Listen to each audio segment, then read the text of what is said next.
When I was younger, I made some bad choices and got caught up with the wrong crowd. I was naive, impulsive, and often reckless. I fell into habits like vaping and drinking, behaviors I'm not proud of. There's no excuse for the way I acted back then, but if I'm being honest, I was just drowning in depression and anxiety.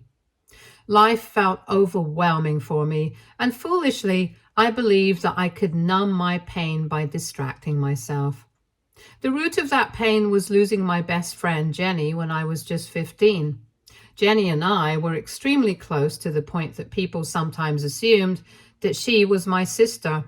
Over the years, she and I had grown up together, hence, we were pretty much inseparable. We had made plans about everything, about going away to college together, about moving in together, about adopting a pack of dogs to raise in the perfect little house we imagined. It probably sounds childish, but those dreams were real to us. Jenny was my person. Whenever I was stressed or upset, she knew exactly how to calm me down. So when my best friend and her parents died in a tragic accident while they were on a trip, I was devastated. Due to the nature of the accident, their bodies couldn't be recognized. As a result, their relatives had to hold a funeral without their bodies, unable to give anyone the proper closure. Losing Jenny was like losing a part of myself. Being just 15 years old, I didn't know how to keep going. The grief was overwhelming, and I missed her so much that it was almost a physical ache. Sure, I had other friends, but no one came close to the bond I had with Jenny. She was irreplaceable, and that made the loneliness even harder. After her death, school became unbearable. Just walking into the building felt like a heavy weight pressing on my chest. I hated being there, hated the reminder of all the things we'd planned to do together but never would happen. I stopped caring about my classes, started falling behind on my schoolwork, and avoided people as much as I could. I didn't have the energy to talk to anyone, and honestly, I didn't want to. I became this hollow, unrecognizable version of myself, just going through the motions but not really living. That's when I turned to smoking and drinking. At first, I thought they were a solution, a way to escape the unbearable weight of my grief. When I was high or drunk, the pain of losing Jenny dulled for a little while, and I could pretend I was okay. It felt like a break from constantly missing her, from the suffocating emptiness that had taken over my life. But what I didn't realize at the time was how quickly I was becoming dependent on these things. Alcohol and vaping weren't just a distraction anymore. They were becoming my coping mechanism, and I started needing them more and more to feel even slightly normal. By the time my parents realized what was happening, I was already in too deep. They tried to talk to me, to get through to me, but I wouldn't listen. I was very wrapped up in my pain and convinced myself that I didn't need anyone's help. I told myself I was fine, even when I wasn't. I ignored their advice and kept sinking further into habits that were destroying me. I couldn't see it then, but I was spiraling, and I needed some serious help. The next 2 years were a blur of bad decisions and selfish behavior, and I became a complete nightmare for my family. I was out of control, staying out late into the night with no regard for their worry or the trouble I might get into. I'd take my dad's car without permission, often putting myself and others in danger by drinking and driving. Looking back, it's terrifying to think of the risks I took and how reckless I was with my life. I was so deep in my own pain and chaos that I didn't think about anyone else. I even stole money from my dad's wallet, convincing myself that he wouldn't notice or that it didn't matter even if he found out. In my mind, it was all about me, my grief, my escape, my way of numbing everything I didn't want to feel. I didn't stop to consider how my actions were tearing my family apart or how I was affecting my younger sister, Peggy.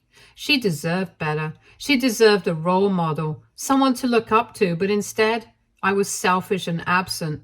too consumed by my own downward spiral to see the damage I was doing.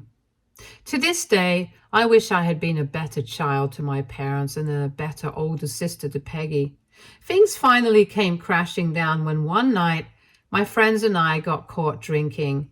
We were all underage, so the police immediately arrested us. We had to wait in their holding cell for our parents to show up. When my parents arrived in the middle of the night, I could see the exhaustion and frustration on their faces.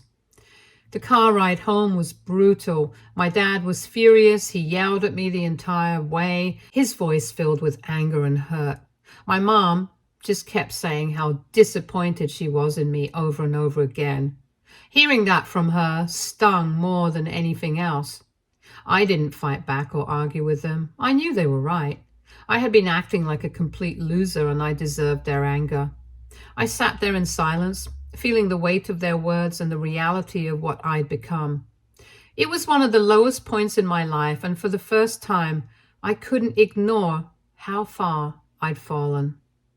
When we finally got home, my dad turned to me and announced that he just couldn't let me live in his house anymore. He didn't even try to sugarcoat it. He wanted me to get away from them before I could ruin their lives any further. My mom agreed with him and quickly backed him up by saying I was too toxic to be around and that they couldn't risk my behavior rubbing off on my little sister Peggy. They didn't want her to turn into another version of me. Hearing those words felt like a punch to the gut. As much as I knew I'd been out of control, hearing my own parents say they didn't want me around anymore was devastating. Clearly, I had pushed them away too far, and now I was facing the consequences of my actions.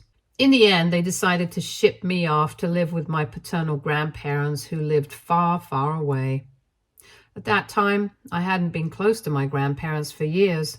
When I was younger, I had adored them. We'd had such a warm and loving relationship, but as I had gotten older and fell into my downward spiral, I had lost touch with them. So I was surprised that my parents wanted me to go off and live with them. I tried to reason with my parents, but they didn't back down. My dad threatened that if I didn't want to live with my grandparents, then I could find my own accommodations because they were done looking after me. In the end, I had no choice but to go and live with my grandparents. Part of me wondered why they even agreed to take me in, considering the mess I'd become. But I was also grateful that they were giving me a place to live when my own parents didn't want me under their roof anymore. I knew this would be my last chance to turn things around. At least now I had somewhere to go, and maybe, just maybe, I could figure out how to rebuild my life. From the moment I arrived, my paternal grandparents warmly welcomed me into their homes and lives. My granny was especially kind and understanding. She told me that she and Grandpa knew I'd been going through a hard time and assured me they were there to help me heal and get back on track.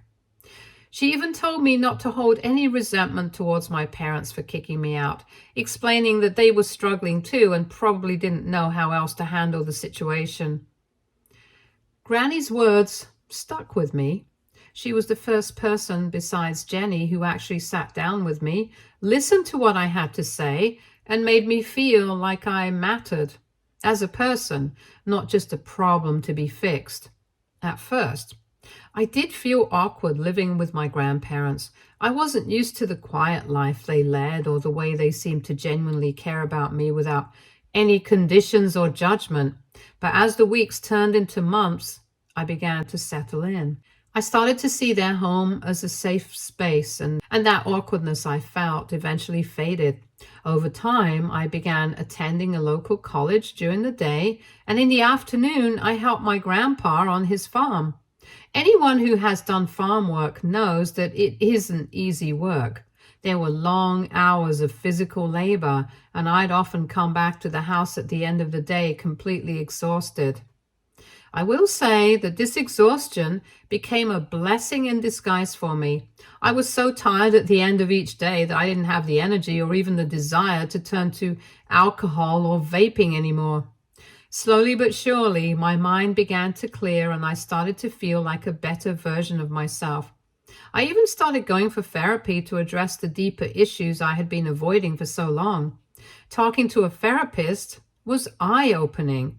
It helped me confront the grief I had buried after losing Jenny and face the unhealthy ways I had tried to cope, like alcohol and vaping. During this time, my parents had completely cut off all contact, saying they needed space from me and had just left me on my own with my grandparents to figure my life out. As much as it hurt, I tried to respect their wishes.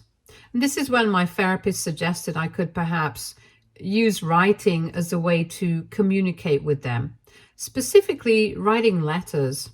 The idea was to express what I was feeling, what I was working on, and how I was trying to become a better person. It was a way to bridge the gap even if they weren't ready to talk to me directly. So that's what I did. Every week, without fail, I wrote a letter to my parents. I poured my heart into those letters, sharing my thoughts, progress, and reflections. I told them about the therapy sessions, about the farm work with Grandpa, about college, and how much I regretted the pain I had caused them. It gave me hope that one day they might pick up the phone, call my grandparents, or even write back to me. But they never did. For nearly 4 years, I sent those letters faithfully, hoping each time that this one might be the one to make a difference. Still, there was no response, just silence. Occasionally, I'd hear updates about my family through my cousins. They'd tell me how my parents were doing fine, how Peggy was excelling at school and making them proud. I couldn't help but feel a pang of jealousy when I heard those things. I wanted to be part of that life again, to feel like I belonged in my own family. But clearly, they didn't want me anymore. So slowly, I learned to let them go and stop sending them any letters after that. Over the years, I carried forward living my life by working on myself. After graduating from college, I landed a job as a telemarketer, a role that surprisingly turned out to be a perfect fit for me.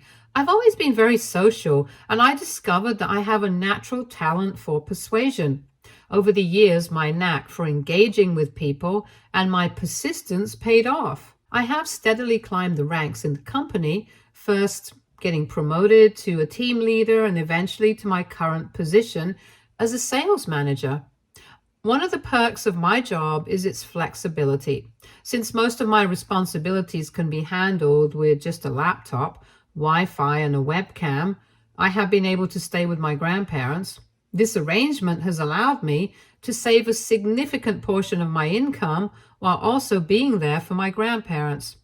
They took care of me for years when I needed it most, and now I try to return the favor in any way I can. I buy groceries for them, pay their utility bills, and help Grandpa with the farm animals whenever I'm not working. 2 months ago, something amazing happened. Grandpa helped me secure a small piece of land that was being auctioned off at a very low price. I poured my entire life savings into buying it, and I can honestly say it's the best decision I've ever made. I chose to invest in this land because I didn't want to move away from my grandparents or this community. This place has become my sanctuary. It's where I found a sense of belonging, where I've finally made friends I enjoy spending time with, and where I've built meaningful connections with neighbors who treat me like family.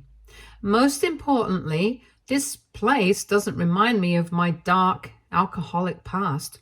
Over the past few weeks, I've been slowly working on building a house on my land while also working full-time. And to be honest, it's been both hectic and stressful. Yesterday, out of nowhere, I was informed that my parents had finally reached out to my grandparents, wanting to talk to me after almost a decade of silence. At the time of their call, I had been out grocery shopping. Later, when I came back home, my grandma sat me down gently and told me that my parents had called. It was the last thing I expected to hear. Apparently, my parents had told my grandparents they missed me after all these years and wanted me to call them back as soon as possible. My first reaction was pure confusion. After nearly 10 years of hearing nothing, no replies to my letters, no acknowledgement of my efforts, no attempt to mend things, now all of a sudden they wanted to talk? It didn't make sense. I could see the same surprise mirrored in my grandparents' expressions. They were just as shocked as I was. So grandfather, never one to mince words, told me that if I wanted, I could just ignore them the way they had ignored me all these years. He had seen how hard I had worked to rebuild my life. He didn't want me to get hurt again. My grandma assured me that the decision was entirely mine to make. She said that whether I chose to reach out to them or not, she and Grandpa would support me and stand by my side. Right now, I'm overwhelmed with a mix of emotions. I can't tell if I should be happy or anxious. I'm unsure of what steps to take next. AITA, if I do decide to not respond back to them since they pretty much forgot about me all these years. Update 1. First of all, thank you to everyone for being so understanding and kind about my past issues. I now realize that my parents should have taken me to a grief counselor after I lost my best friend, instead of just ignoring my problems. Maybe if they had, I wouldn't have turned to alcohol and vaping. However, I can't completely blame them either. I did disappoint them a lot. Still, I wish they could have forgiven me, especially since I was just a child at the time. To clarify a few other points that keep coming up. I have changed my number over the years, which is why my parents couldn't reach me directly and had to talk to my grandparents about it. I think this was a good thing, since I don't know how I would have reacted had they called me directly. After writing to my parents for a few years, I stopped sending them any more letters since they never replied back to me. I don't know if they ever read my letters or just threw them away. No, my parents never sent any money to my grandparents throughout all the years I lived with them. They just didn't care about my existence once I was gone from their home. Luckily, my grandparents took care of me, and this is why I owe my life to them. Peggy and I have absolutely no relationship anymore. After I moved away, I was busy changing myself for the better, and my parents kept Peggy as far away from me as possible. As some of you pointed out in the comments, I do owe it to my parents to at least hear them out before I just ignore them. So that's what I'm going to do. Update 2. It's been a month since my last update. The reason I couldn't update earlier is because I had a lot of things going on. Turns out my parents actually had an ulterior motive to reach out to me. We sat down for a video call, which initially started off on a positive note. My parents told me just how glad they were of the progress I had made over the years and how happy they were to hear from my relatives and grandparents that I had completely turned my life around. It felt good to hear those words from them after so many years of silence and rejection. For a brief moment, it felt like I was finally being seen for the person I had become. Next, they spent 20 minutes bragging about my sister and all the things she had accomplished. They went on and on, telling me how proud they were of her, how she was doing so well in life, how she was excelling in every aspect of her life. Of course, I was happy for Peggy. She deserved all the praise, and I never wanted to take anything away from her. But in that moment, it felt like they were rubbing it in. I mean, this was our first conversation, even after so long. Anyway, after that, my dad finally admitted that there was a reason they had reached out to me after all these years. This is when my dad explained that they had heard through our relatives that I had bought myself a piece of land and had made significant financial progress, which they had never expected. He joked how he had always thought Peggy would be the successful one, but turns out I was the one who had surpassed all his expectations. I was caught off guard by his backhanded compliment, but I just laughed awkwardly to ease the tension, as I didn't know where he was going with this. He then went on to say how he and Mom had a favor to ask me. When I asked what they meant, my dad hesitated for a moment before revealing that my mom had been diagnosed with breast cancer recently. I was stunned to hear this as he continued to explain how they hadn't told anyone about it yet, as it had just been a month. My mom had started chemotherapy, but she also needed surgery, and apparently the costs were piling up. My dad told me how over the years he had used up most of his money to help Peggy through college, and even bought my younger sister an apartment for herself, which is why now, with Mom's unexpected medical emergency, they just didn't have enough money left to cover her treatment. This is why when they found out about my land purchase from our relatives, they finally reached out to me, hoping I could help. My mom told me she understood how this might sound to me, how it might feel strange or uncomfortable to help them out financially, given everything that had happened between us. She acknowledged the years of silence, but she said they were desperate now. The bills were rising and they just didn't have the resources to cover them. They had nowhere else to turn but me. She suggested that I could perhaps move back home to live with them, and this way we could finally start to restart our relationship and make things right. At that moment, I felt a rush of conflicting emotions. On one hand, hearing that my mom was battling cancer was devastating. Of course, I wanted to help her. She was my mother. But on the other hand, I couldn't just go back home to them. My whole life was here now. I also couldn't ignore the frustration and bitterness I still felt from the years they had cut me off. I couldn't help but wonder why they were asking me for help in the first place when they had their beloved daughter to turn to instead. So I asked them if Peggy knew about my mom's cancer, and they confirmed that she did, but that they felt Peggy was too young to help them, and that she shouldn't be burdened with their medical bills. Apparently, my sister also didn't have a good enough job like mine, so according to them, I was the only one who could really assist them in their time of need. I told them quite honestly that if they had reached out to me before I bought my land, I would have had the financial means to help them readily. But after this purchase, I had no life savings left. I had invested everything into my future and was working hard to refill my bank account while also building myself a house. I had no money left to send them for their needs. My dad then interrupted me, telling me that I could start by at least sending them a few $100s from my salary every month. As for the rest of the money, he urged me to talk to my grandparents and see if they could pitch in. If it was still not enough, then he suggested that I could also arrange a fundraiser, perhaps online, to raise money for Mom's treatment and help them out in any way that I can. I was surprised at how casually they seemed to expect me to just jump into the role of their financial savior after all this time. I mean, this was our first conversation in almost a decade, and they were already asking me for money, asking me to fix their financial problems without so much as acknowledging the emotional weight of everything that had happened between us. I told them that if they really needed a few $100s, maybe I could send them something, but there was no guarantee. I had my own financial struggles to deal with, and I couldn't stretch myself any thinner. I also made it clear that I would never ask my grandparents to loan my parents any money.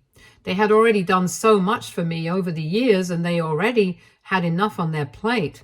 My grandparents didn't deserve to be dragged into this situation again. When I said that, I could see my parents' reactions shift instantly. They were not happy.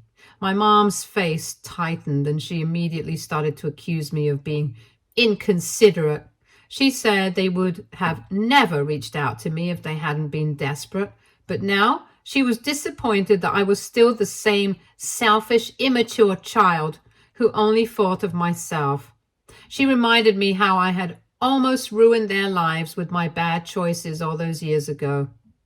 I argued with my mom that although I acknowledged my wrongdoing, it's not like they didn't punish me for it. I mean, they had literally shipped me off to my grandparents and had cut off contact with me. Not once had they reached out to ask how I was doing, or even acknowledged what I had been through. And now when they finally did contact me, it was all about what they needed from me. How could they have the nerve to call me selfish when they had never once considered my feelings or struggles? My dad exasperatedly said that they couldn't go back and change things, But now they knew I was doing well in life, and that's exactly why they were reaching out. He mentioned the sacrifices him and Mom had made raising me, and how after everything they had done for me, he felt it was the least I could do to send money for my mom's treatment. He even had the nerve to suggest that I could properly look into selling off my land, the land I had worked so hard to purchase, and give them the entire amount. He assured me that if I did that, they would never ask me for any money again in the future. At that moment, all I saw was red. I felt my chest tighten with anger, and I told them flat out that I owed them nothing. I had already apologized over and over again in all the letters I had written to them over the years, but it was clear they had never even bothered to read them. I made it clear that whatever I had become, whatever progress I had made, was because of my own hard work and the support of my grandparents, who never abandoned me no matter how awful I had been. I told my parents that if there was anyone I would be willing to sacrifice for, it would be them, my grandparents, who had helped me become a better person and who had been there for me when my own parents had walked away. They were the ones who gave me a second chance at life, not my parents. My mom tried to argue back, but I told her I didn't care what she and Dad thought of me anymore. I was done with this conversation, done with trying to make them understand. I had spent enough time and energy trying to win their approval, and it had only ever led to more disappointment and hurt. They had made their choices over the years, and now I was making mine. I was finished. They needed to find a way to help themselves or ask their youngest daughter to pitch in, because I wouldn't be doing anything for them. Since that heated conversation, my dad has been sending me a constant stream of messages trying to guilt trip me into feeling responsible.